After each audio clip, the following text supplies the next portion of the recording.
Leave the monastery immediately. You do not realize the danger.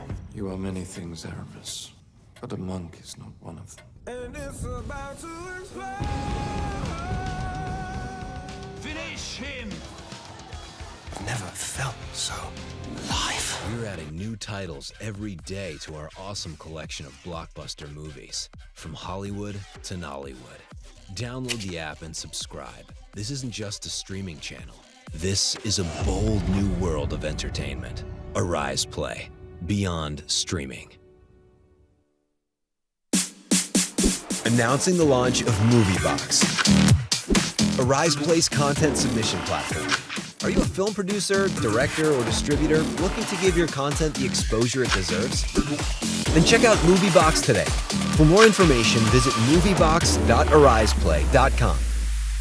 This is not just a streaming channel. This is a bold new world of entertainment. Arise Play, beyond streaming.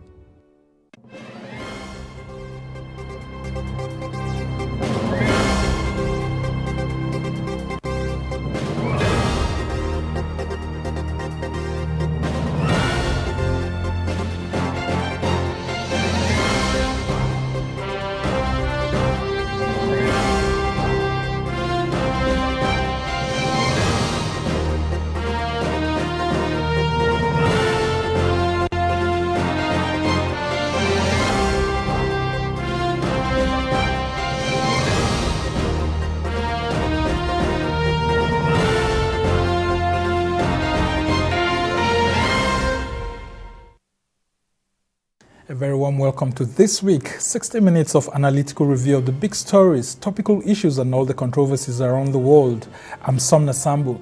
And now to the headlines.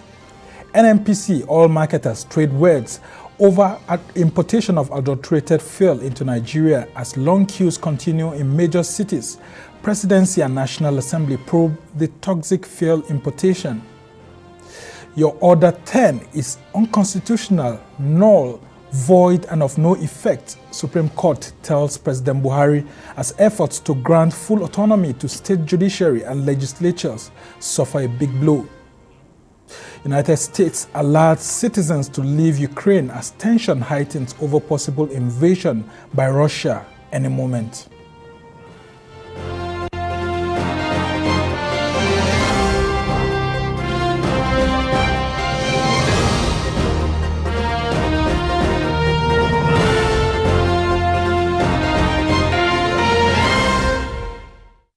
Well, it started as a rumor with some motorists complaining of engine damage after fueling their cars. It, however, did not take long before it got confirmed that some petroleum marketers had distributed adulterated fuel imported into the country. The Nigerian Midstream and Downstream Petroleum Regulatory Authority said it found methanol above national specifications in the imported gasoline. The regulator said efforts to remove the contaminated product from circulation is the reason for long queues at many filling stations across Nigeria. The Nigerian National Petroleum Company, or NNPC Limited, in a statement said MRS, Oando, Duke Oil and a consortium consisting of Emadeb, Hyde, AY Maikifi, Britannia U were responsible for bringing in the fuel. But the companies deny, while stating that the NNPC is the sole importer of fuel into Nigeria. While the presidency has ordered an investigation, the National Assembly is calling for the suspension of the oil marketers involved. As the blame game goes on, Nigerians continue to suffer acute fuel shortage in major cities like Lagos and Abuja. But who will pay for the damages done to vehicle engines due to bad fuel? The consumers are crying for help. As a standard practice for all PMS imports to Nigeria, the cargoes were equally certified by inspection agent appointed by the Midstream and Downstream Petroleum Regulatory Authority as products that met Nigerian specification. It is important to note that the usual quality inspection protocol employed in both load port in Belgium and our discharge ports in Nigeria do not include the test for percentage of methanol content, and therefore additive was not detected by our quality inspectors. This is a very unfortunate situation. We apologize to Nigerians for this situation.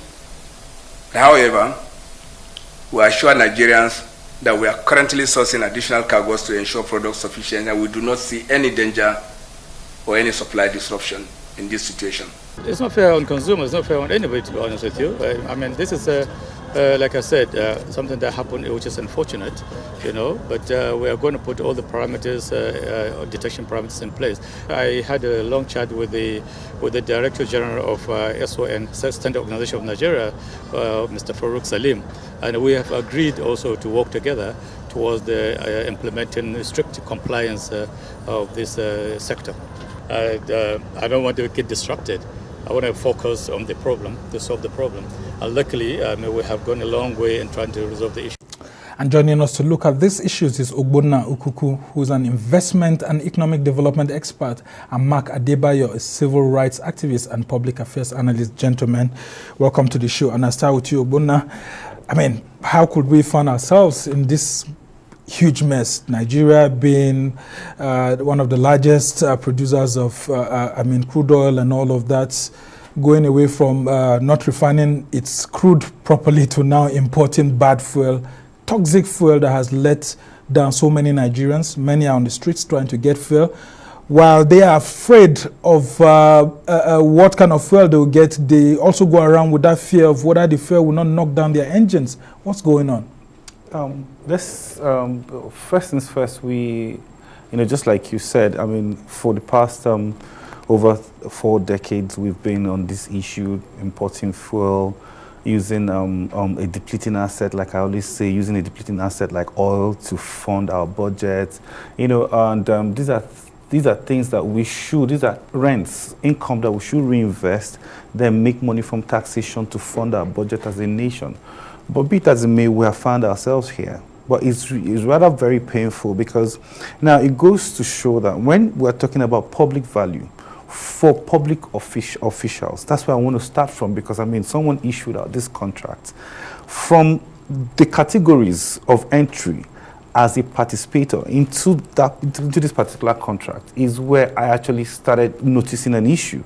Because usually there would have been one category which specifies that for you to participate, you must have an affiliation with a refinery.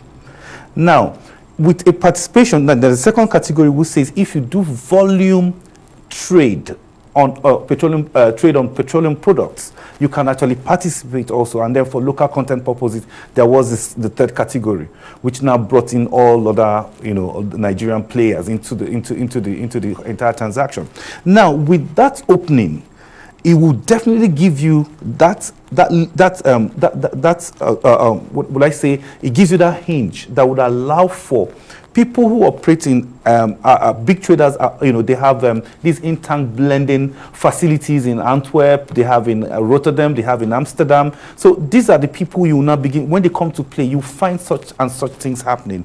So for me, I think, yes, the mistake have been made. The organization in question have come out to apologize, like the group GMD had done to Nigerians, but it's not enough. Sorry to just cut you in there. My problem with that actually is why the NNPC will say that it doesn't do the testing for methanol. I mean, who else is supposed to be doing that? How did that escape the NNPC and the DPR? Someone should be liable for not doing his or her job. How could the pre-inspection destination inspectors not do their job properly? And then at the destination inspection, we're still having people here. That's from the port of takeoff and the port of discharge.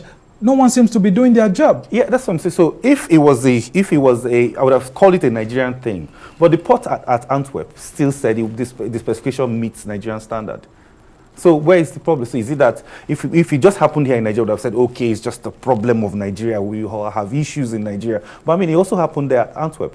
So it basically speaks to details, paying attention to details. So if the specification categories that you actually say that comes to Nigeria, you must specify what percentage of methanol that should be on it, or it should be in it. So if those specifications are not there, so it gives that window, it allows that window for people who want to, play fast on or try to do that blending thing to come in. And I'll bring Mark Adebayo here. Do you smell corruption in all of this?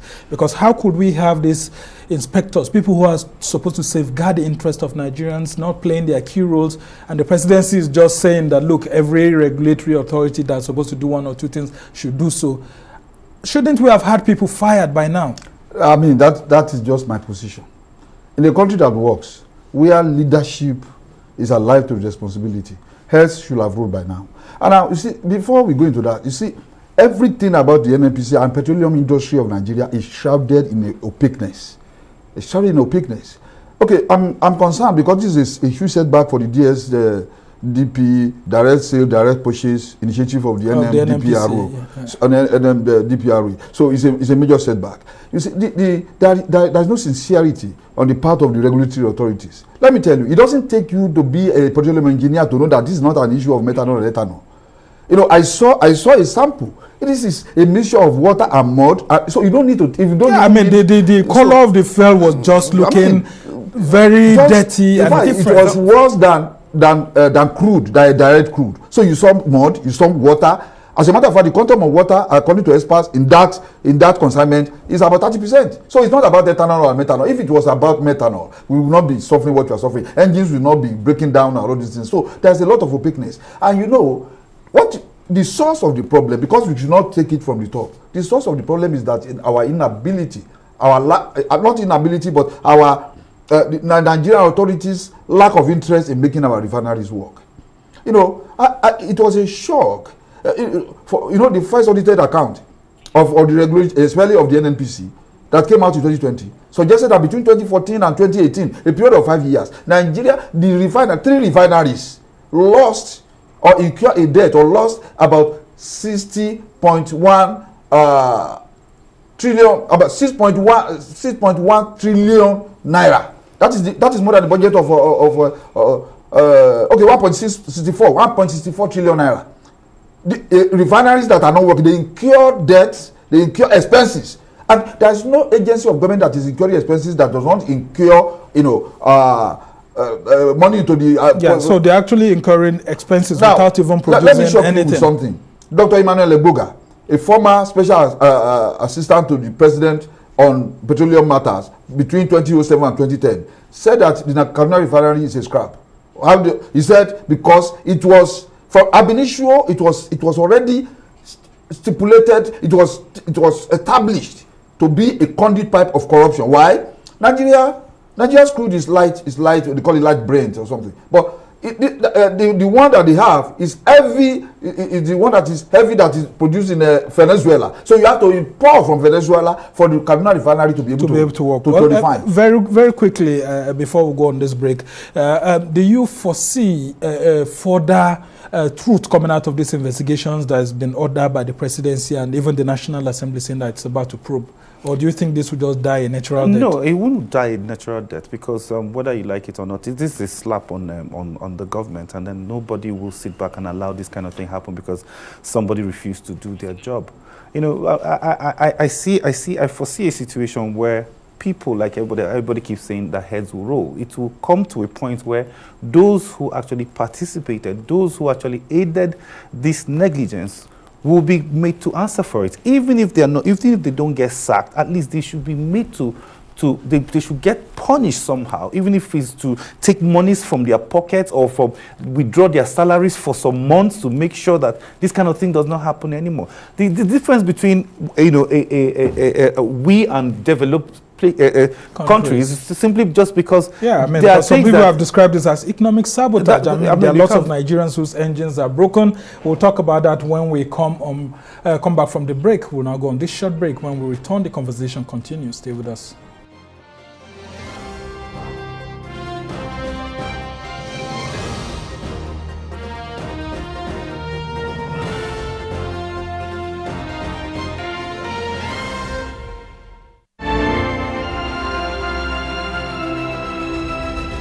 The reason we are gathered here today is to fulfill the first promise to invest $100 million to identify, train, mentor, and seed 30,000 entrepreneurs in 10 years. I'm from Ghana, Zimbabwe, Nigeria, Sudan, Rwanda, Niger. Je viens du Gabon. I hear stories of how entrepreneurs are transforming their communities already. The secret is the training I got from Tony Elumelu Foundation, and I'm so grateful to them. We took the money that we had from Tony Elumelu, and we did $1.6 million last year. is amazing. The hope that has been brought back to these young Africans, the can-do spirit. The future of Africa is in your hands. Become a Tony Elumelu entrepreneur. Apply now.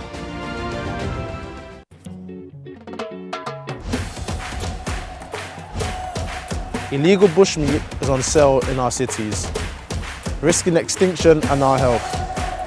We've become a centre for ivory and pangolin smuggling.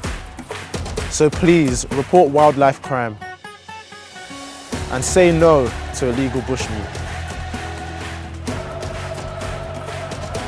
And let's work together to win for Nigeria. Keep them wild, keep us safe.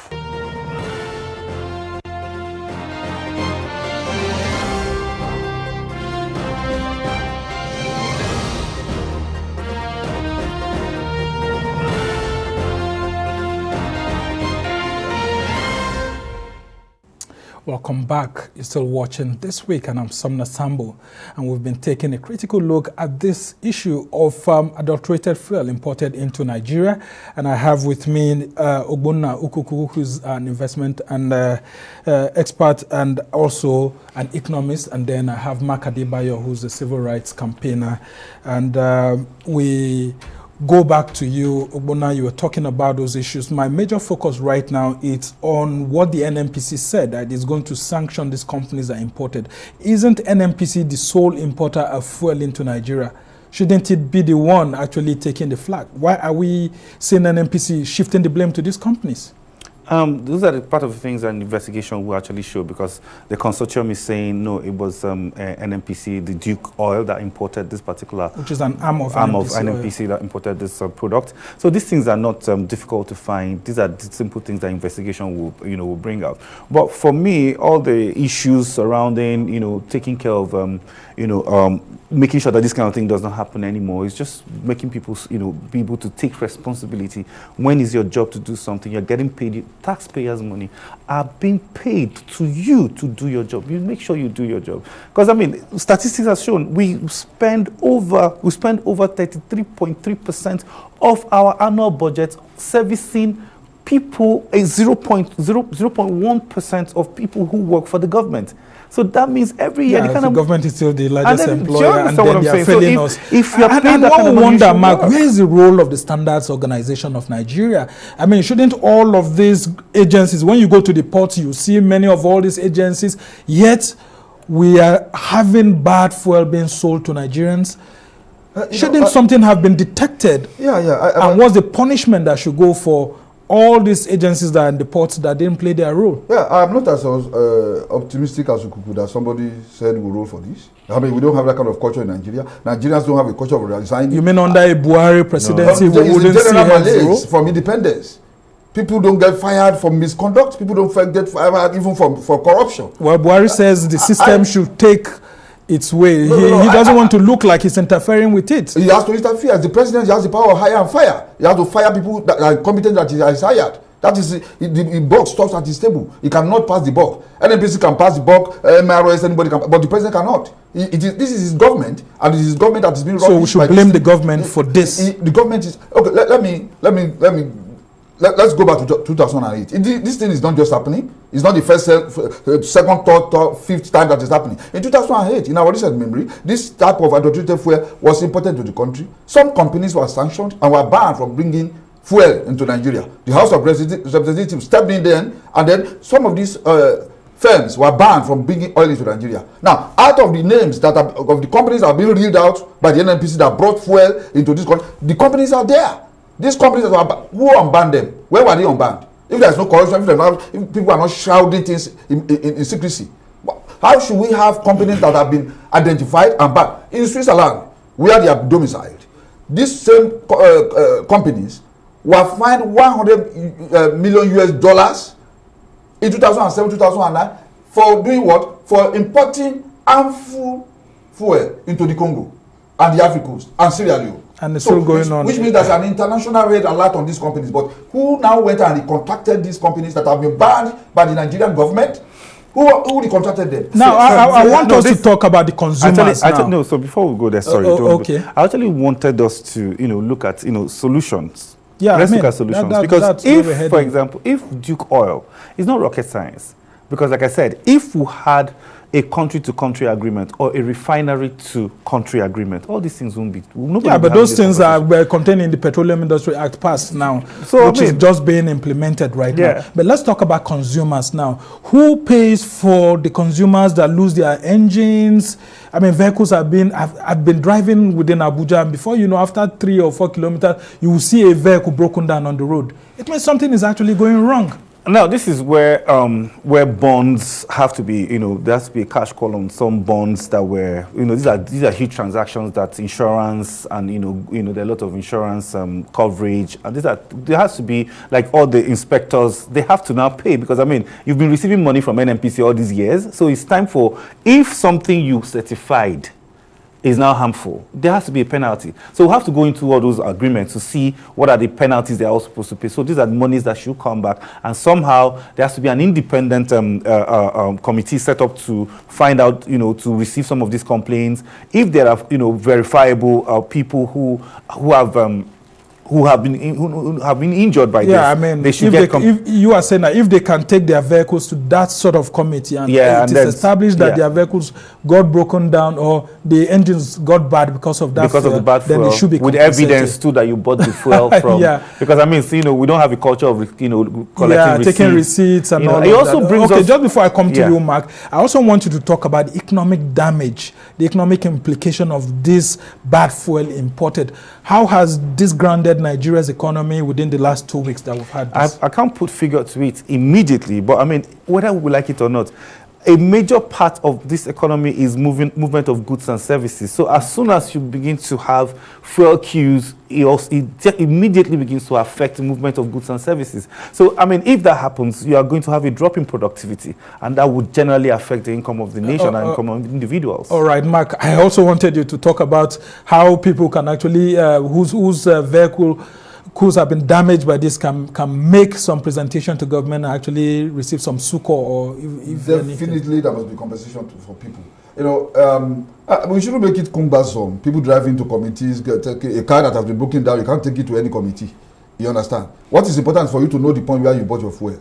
And once you drag those ones, they will drag the government. Because I saw one viral social media videos where the vehicle owners actually dumped it in the filling station and say, this filling station should pay me for damaging my engine. The filling station, now they are gathering together under the umbrella organization to tell the government to compensate them because they have suffered losses. So it's easier for them under their unions to get compensated. So for Nigerian people, if I bought my fuel from your station and my car has problem, I'm bringing it back to your station. So it's easy. When you are collecting from government, you are paying me too. So we should not say people should bring a committee to. The thing is that the government caused this problem. The government's got to solve it. They do not look onto Nigerians to tell them how to fix it. They got to fix the problem. They caused it. They have to fix it. And that is why I said, in a country where people take responsibility for their actions, by now, many years will have grown. By now, I expected people to be in handcuffs and in detention because we have to also be fair to them because there has to be a process that determines that these people actually committed we have to show seriousness and all of about that. How we handle because it's also about the rule of law. So let's have to follow the rule of law. People are suffering under this situation,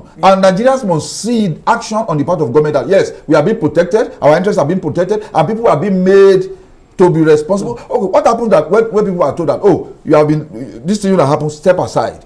Pending the time we resolve it. I mean, simple as that. Let people be fired. And I insist, who brought back those companies that were banned from bringing fuel into Nigeria based on the previous one? Now, as we try to round off this conversation, let's talk about how the coming on stream of the Dangote refinery and some other modular refineries this year could help reduce Nigeria's importation appetite for fuel. Do you think by July, hopefully when Dangote refinery comes into play, that this will help to reduce the import of maybe a potential bad fuel again in the future?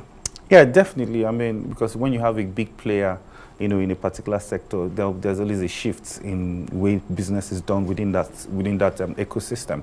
With that coming on stream, it has a multiplier effect. I was even here. I've been in the studio to analyze that particular project, the Dangote refinery, and I spoke to the fact that whether we like it or not, one of the issues that investors have had coming to do business is because there are no examples because the only examples are bad examples. If you want to do refinery business, the only data you will get is Warri, Port Harcourt, and Kaduna Refinery, and they are not working. So with Dangote Refinery working, it will always show that it will just attract other investors who will now say, okay, yes, my crude oil supply agreement will not have issues. Since Dangote was able to do it, that means I can do it. So that will actually, you know, make a lot of transactions come up in that same sector, and it will definitely erode this whole having contracts with people who want go to traders, you know, which is also there's been this history of bad fuel actually being imported not only into Nigeria but West Africa. Why is the region actually attractive to these bad fuel importers? People abroad who actually, you know, sit down one way or the other and work with some people that have been described as economic saboteurs to import fuel not only into Nigeria but into other African countries. That's why I mentioned the issue of Sierra Leone, Ivory Coast, and of course the Congo. That some of these companies have been indicted there and they have been fined, which they have paid, and they have been banned in Nigeria.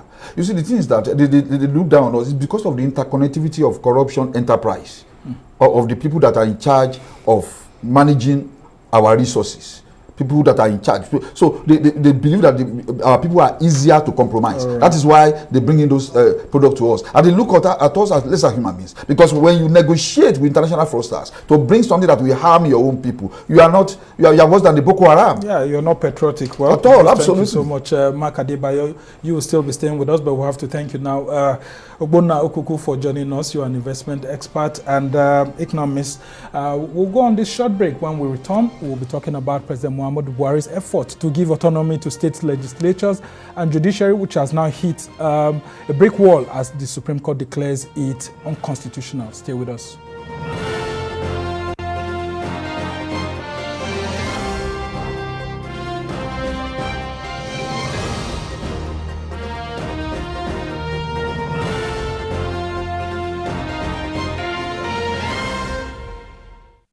Here's a card we no go give you stress at all. Zero wait and zero queue. First Banky Petra card. Here's a card we no go give you wahala. Zero trouble now for you. First Banky Petra card. Tell off it tell off it spoiler. Who won't break 'em? Where you want say now only you get 'em. Nothing fit do one. Sharp payment not the way. Swipe they go, you know the way. Veteran card with the sweet body. Veteran card we know the shape person. We put you first again. First Banky Veteran card we put you first again. Generate your virtual card we put you first again. First Banky Veteran card we put you first again. Just generate your virtual card.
Welcome back to This Week. I'm Sumner Sambo.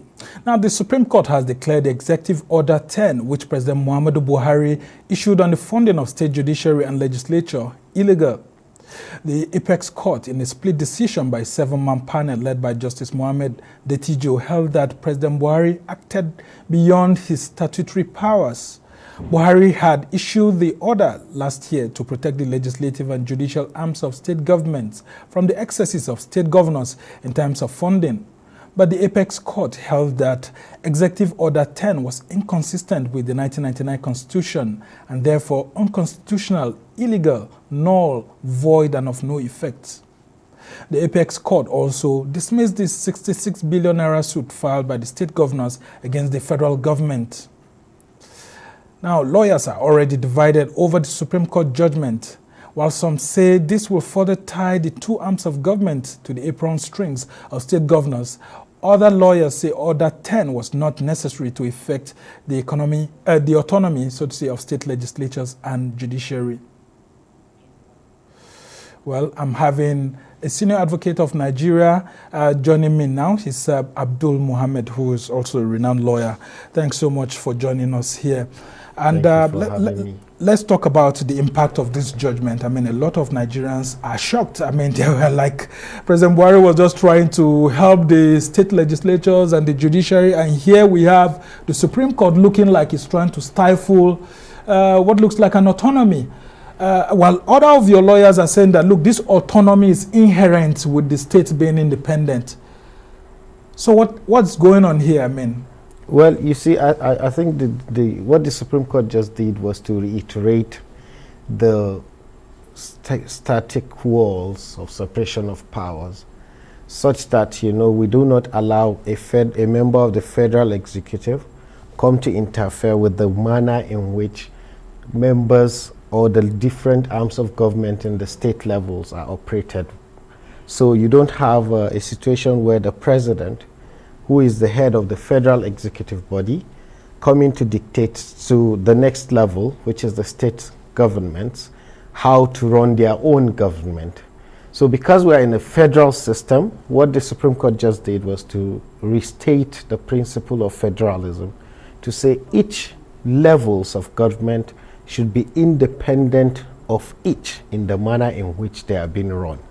So what Executive Order 10 is a reenactment of the then military era, yeah, where you have a situation where the president flogs the state governments in line. Once the head of state just issues a decree, it just everybody goes down. must abide. But so what the Supreme Court just did was to say, no way, you cannot do that. In fact, what the Supreme Court said was, you need not do that. And if you look at the wisdom behind what the president did, was to say, oh, I'm giving this executive order to give further support to the Constitution.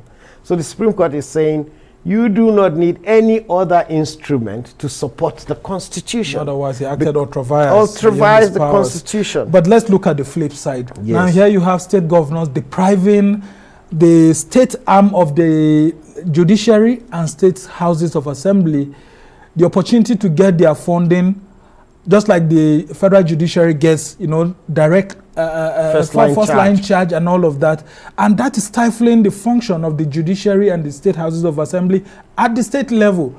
So isn't the Supreme Court actually caught in trouble here too? Because these arms are also not functioning well. Now, if you look at Section 80, Section 121, sub 7 of the Constitution, you'll find that it specifies how funds coming from the Consolidated Revenue Fund for the state judiciary is to be disbursed. It's very clear. It says that after the State House of Assembly has passed the budget of the judiciary, the budget for the state, then funds coming to the judiciary will be transferred directly to the heads of court. It's there. It's clearly spelled out. So all what needs to be done, if it's not being done, and I think it's been done, and that is why in some states, not all states. You see, that's why the state governors brought the 66 billion. Their assumption was that, oh, since there is Section 84 that says that remuneration of certain funds should be borne by the federation, by the federal government from the federation account, and it listed both the judges of the High Court, customary court, Sharia courts, and all of that. It felt, oh, other than remuneration, every other thing, capital expenditure. Yeah, and that's why I was wondering, why should it be that the state governors will be asking the federal government to be building court, to be building court premises for states and all of that? You see, actually, this judgment is one of those judgments that deepens our federation and deepens fiscal federalism and shows us that we are not in a system that should be dependent on one. So what the governors wanted to do was to say, oh, if you have Section 88 that specifies some Section 84 that specifies that some remuneration should be paid, then you should also bear the cost of running those courts. So we are transferring that burden to you. And the Supreme Court said no.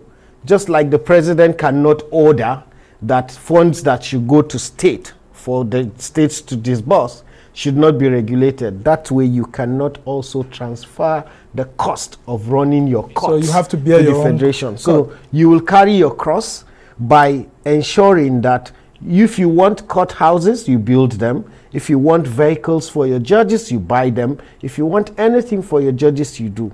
However, when you appoint your judges, so that we don't have situation where governors put them in their pocket, it's from the federation account that their remuneration will go to directly to them. Okay, very interesting. That one is contained in the Constitution. But running of the courts, you will do budgets just like normal budget. You will submit it to the State House of Assembly. The State House of Assembly will pass it for each state. And then when the funding for that budget comes, the Constitution says it should be taken directly to the head of courts. Now, let's talk about why President Buhari had to bring this executive order in the first instance. Isn't because this system wasn't functioning properly? What next should be done outside of this now? How can we help the president to do his job better now? Because the intention of the president, based on what we read, was to see the system working very well for the betterment of Nigerians. So how can the nation help, the president to work with this so that the system works functionally? I do not want to say that people have not been reading the Constitution, because these provisions, they didn't even come from any amendment of the Constitution. They've been there since 1999. It's just that people have not scrutinized them to see that you need not even get any executive order for you to comply with the provisions. So the powers are inherent with what the Constitution actually states. So probably either A, the chief judges of the states are not, they've not stood their ground to ensure that the provisions of the constitutions are abided by, and which is amazing because they have the courts such that if the governor refuses, they could initiate an action in the courts and get pronouncements in their favor. And you think the governors will not interfere? I mean, look at how powerful the governors have become over time. And even with this judgment, you see some supporters of the APC and President Buhari actually go on social media and say, you see, the president tried to help the judges and the lawmakers, but you can see that the governors are interfering. So don't you think that the governors actually take a huge blame? There's been never any year since 1999 that budgets of the judiciary were not passed by the state houses of assembly. There's been, maybe the problems you'll consistently have will be that maybe the governors will refuse to approve the amounts stated by the heads of courts. And I think that is where the dilemma is. So with regards to protection for the actual amount that should come to the judiciary, it seems the Constitution is silent about that. And I think that is what the president sought to do by the signing of Executive Order 10. Unfortunately, in constitutional law, what is not stated in the law cannot be imputed into the law. And so when you do anything that goes beyond your power, even though you have good intentions about it, it will be said to be ultra vires. And that's why the judiciary is there to interpret it. That is it. And all of that. The way it is, black and white. Okay, as we try to round off this conversation, I just want you to also talk about something that was very hot during the week, the exchange between the Attorney General of the Federation and Minister of Justice Abubakar Malami and the Federal Judiciary, where the Supreme Court actually told him that he was, trying to impute on the federal judiciary what he doesn't have powers to actually do, blaming them for slow dispensation of justice and all of that, while Malami also was saying that the judiciary has been opaque in terms of its accountability. I mean, it has 104 billion naira budget. It doesn't tell anyone how it spends it, yet it keeps saying that such monies are too little for it to be able to, spend. Well, what do you make of that big challenge? I really think the Honorable Attorney General did not probably, I don't know whether I would say he wasn't well advised.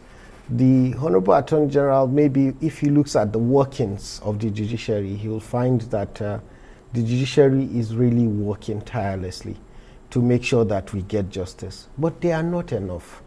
If you look at what we have as the judiciary from the high courts of the states, okay, Lagos boasts of about 13 million people. Lagos have only about 54 high courts. 20 million, like 54 high courts. 54 people are the ones in charge of dispensing justice for those people. In countries like Turkey, you have Turkey having 4,000 judges in entirety. But Nigeria, we don't have up to 1,500 judges. In fact, the Court of Appeal, they just increased them and they are happy that they now have 90 justices of the Court of Appeal. And these 90 justices of the Court of Appeal, they are the ones that are listening to dispute of 200 million Nigerian citizens. And then, take a look now. Now, if these 90 people dispose of these decisions, they take it to just now, we now have 19 that the president did, and unfortunately 4 of them have died and some other persons have retired. It's these 19 people that will now determine this dispute of over 200 million Nigerians. In all the times that statistics have been taken between Nigeria, America, and England, the decisions coming from the judgments from the Supreme Court of Nigeria beats that of America, it beats that of England. But if you compare their budgets, you'll find that Nigeria's budget is so insignificant. Yeah, I mean, compared to the budgets. Yeah, we're actually running out of time, but I just wanted you to also answer the other aspect of that 104 billion. But although the Attorney General has said that he didn't really make that statement like that, from the interview he granted, what we saw, they actually betrayed the statement he later issued. But do you think that the judiciary has not been accountable more to Nigerians on what happens to its money once it gets it, because it's from the first line charge and it's autonomous, so it can do whatever it feels like with its 104 billion. What is fundamental is that the judiciary is not answerable to the executive with regards to its expenditure. How about to Nigerians? Its books are open for Nigerians to review. Its books are always open for Nigerians to review. What the Honorable Attorney General is saying is that when they bring their budget, that they should be subject to the review from the executive. That was never ever emphasized by the Constitution. Just like that of the National Assembly. Yes. So, I mean, so it shouldn't. It's a one-line item. So you cannot review it. And then if you compare the budget of the judiciary with that of the executive and with that of the legislature, you find that the budget of the judiciary is just so minimal. Now, when there is a crisis between the legislature and the judiciary and the executive, they run to the judiciary. Whenever there is anything that is a crisis between Nigerian citizens, they run to the judiciary. And the judiciary keeps servicing the entire country. Because now if somebody slaps you, you go into court. Yeah, but you can also say that there's a faster dispensation of justice in Nigeria. There's a slow that is the point I was trying to explain to you, that if we increase the number, if you have an increase in the number, you realize that it will go very fast. Because now appeals at the Court of Appeal are moving very fast. All right. We must thank you so much for joining us. To take a critical look at this issue, Abdul Mohammed, who is a senior advocate of Nigeria, has been talking about the challenges and the Supreme Court judgment on the issue of allocating funds to state judiciary and state legislatures. We must thank you for coming on the show. And we'll have to go on another break. When we return, we'll talk about what's happening between US, Russia, and Ukraine. Stay with us.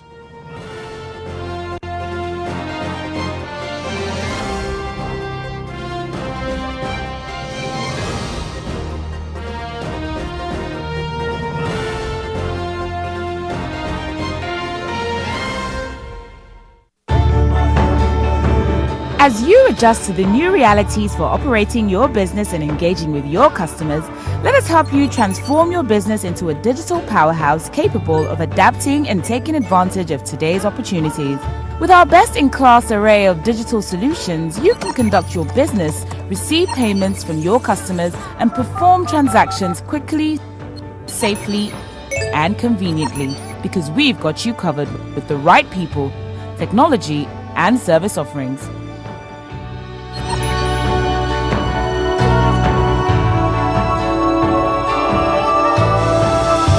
Contact us today and let us take your business to its zenith. Zenith Bank, in your best interest. The Dangote Group stands at the forefront of African enterprise. Since 1978, we've touched the lives of millions of people by meeting their basic needs. Our belief in the promise of Africa has taken us into 14 African countries, with substantial investments that will propel the continent towards greater prosperity, promising jobs, improved standards of living, and economic growth. Dangote, for an empowered Africa.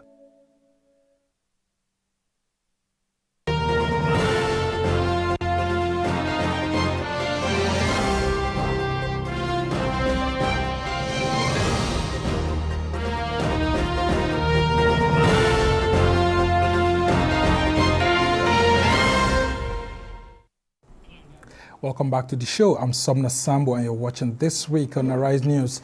Now, the U.S. State Department has ordered its non-emergency embassy staff in Ukraine to leave the country amid soaring tension with Russia.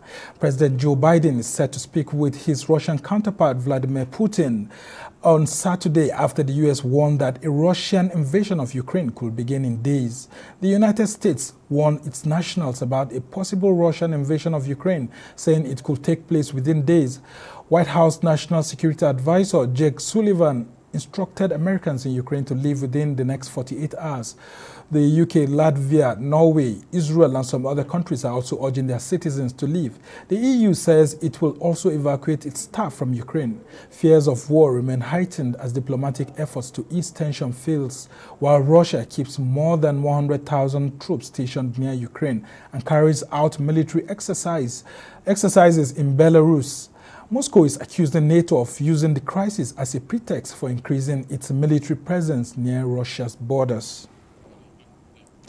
And to help us understand this crisis better is Mark Adebayo, who's a civil rights activist and public affairs analyst here in Nigeria. Are we hoping to see any war breaking out in the next 48 hours like you've been hearing from the U.S.? The U.S. is sending out signals not just to its citizens, but like you can hear Latvia, Israel and all of that, the UK and even the EU are already telling their citizens to leave. Actually, I've been waiting for Nigeria to even make a pronouncement of what is going to become the fate of Nigerians in that place, because I have personal interest there. When you have a child studying in a country that is it's a personal issue for me. But you see now, in the next 48 hours, maybe not. But you know, you cannot trust some states. No, in 2014, Russia said it wasn't going to invade Ukraine, but it did, and annexed Crimea to itself. And now, if you in the last 1 week, the president of Russia, Vladimir Putin, has threatened appropriate retaliatory military technical measures. I'm quoting him directly now. If the West continue its aggressive postures, by which, you know, Russia is suffering from an ideological bias remorse. How do I mean? Now, in the 1980s, they started this glasnost and perestroika that led to the dismemberment. That's when they were still Soviet Union. Soviet Union. Now led to the dismemberment of the state of the Soviet Union into several states, among of which is Ukraine. Now, Russia wants those countries back because they are blaming glasnost and perestroika for the dismemberment of Soviet Union. They wanted, especially with a leader like Vladimir Putin, whose posture internationally is as a strong man. And you know, there's something that in international politics, there's something that is called negative externality. Now, negative externality is when you sit back, when international power sit back and allow some countries to misbehave until now escalates to the point of war.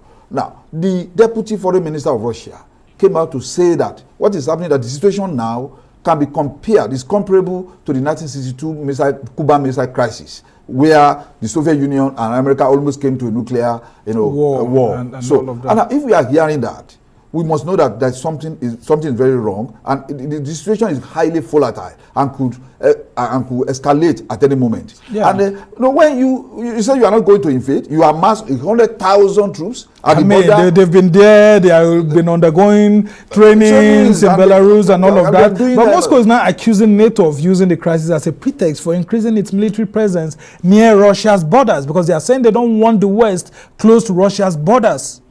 They are saying it clearly that they do not want Ukraine to join NATO. They don't want Ukraine to be in EU.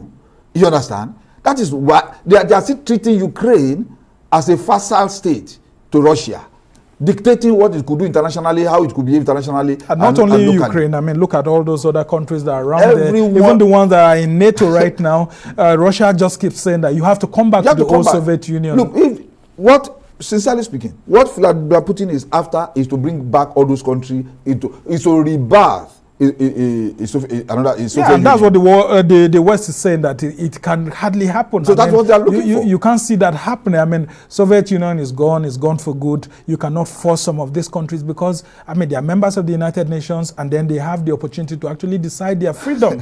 So in this instance now, if there's a war between Russia and the West over Ukraine, what do you foresee the United Nations doing? The United Nations is going to be in a kind of a complicated dilemma.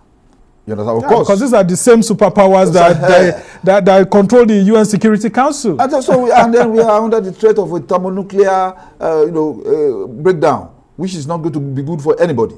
I mean, the only thing that we must make sure that reason prevails in this issue, because Vladimir Putin has an agenda.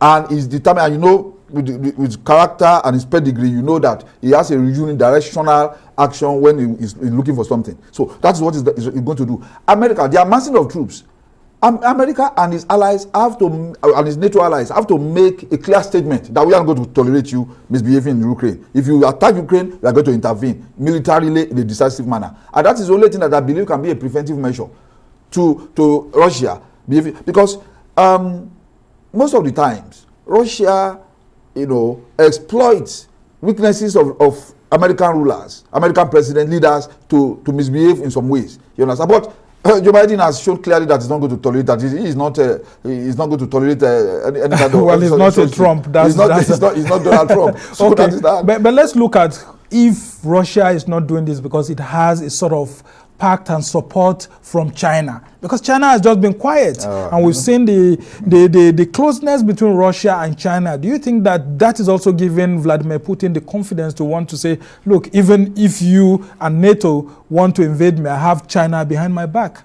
Yeah, well, I think that is there because, China, Russia, North Korea, there are some countries that will always, even for the mere fun of it, will want to oppose America on whatever, even when they are doing what is right, that they will never support them. And you know that the kind of economic rivalry and warfare between China and America would want to make them, eventually, if it comes to deciding, especially at the United Nations Security Council, they are most likely 90% to support Russia. And I think that is part of, you can see the rapport, the international detente between Russia and China is more robust than that between between US and China. As a matter of fact, there is accusation and counter-accusation of economic espionage and the rest of that between China and every country in the world. Actually, it's not only the US, but the US is more pronounced. So it's part of the confidence building for Vladimir Putin. Oh, I have China behind me. Who is going to support me? But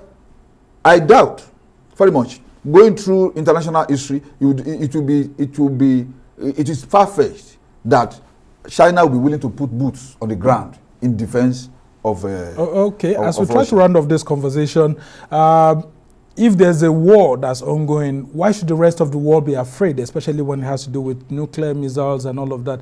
Do you think that the rest of the world needs to actually see how they can rush in to prevent this war? Because, I mean, these are the big guys who actually have all these missiles that will also affect other countries that are neutral in this crisis. Well, Yoruba have said that it is only a goat that sees his death coming, that is still eating leaves. A situation of thermonuclear explosion might mean the extinction of humanity. And we know that it takes just a press of a button for that to happen. So the rest of the world must be worried. And I hope that my country, Nigeria, because in the 80s, even during the military era, during the Babangida era, there was this coalition of medium powers, and they were beginning to make impact before everything collapsed. We should be making statements. We are, whatever our situation, whatever our problems, whatever our crisis, we are still the giant of Africa, and we should be making statements. We should be counted among those people who are speaking up at this moment. And I hope the Ministry of Foreign Affairs will hear this and then let us the giant of Africa. We are the biggest black nation in the world. Our voices should be respected. But if you are not speaking, nobody will respect you. Yeah, let's talk about our nationals quickly before we end the show. I mean, you talked about Nigeria not saying anything. What should Nigeria do in terms of evacuating its nationals from Ukraine? For instance, I think we should be at least issuing diplomatic advisories to our citizens in Ukraine, like, this is what, be ready for this, be ready for that. If you need to do, if you need to be evacuated, begin to prepare for that. Inform Nigerians what to do at any point in time. Now, if the crisis escalates to this level, this is what you need to do. Nobody is talking to Nigerians. There are many Nigerians in Ukraine. I have a child studying in Ukraine too. You understand? So there are many Nigerians who are studying in Ukraine, who are working in Ukraine.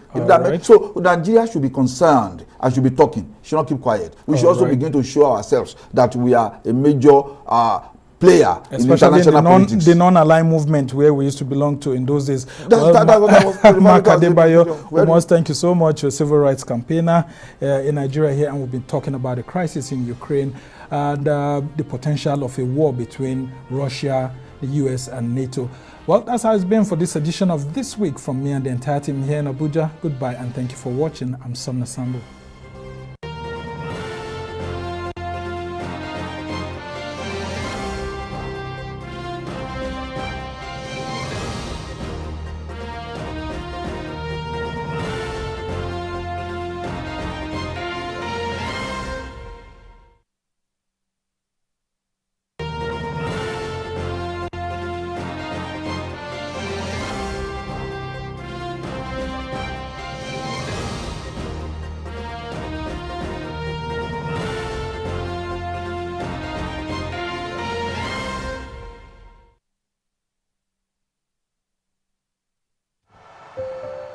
Some dreams are big.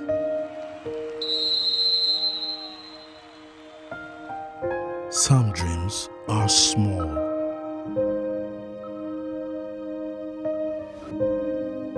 Some dream to go from place to place. Dreams of love and ever after. Dreams and sacrifices that builds the future.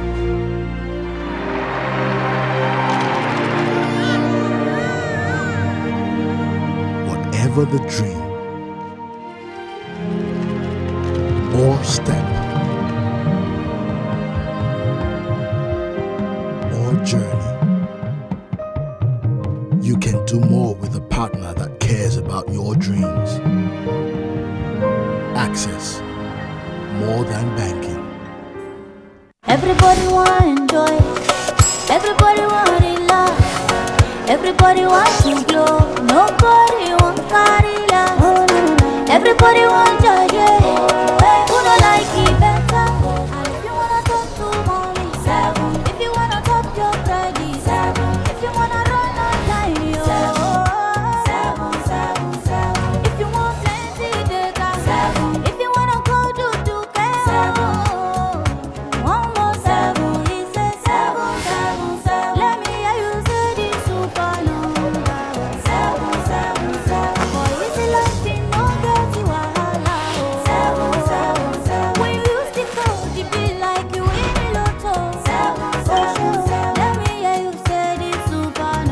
Sensational world of love, now accessible through one code, *777#.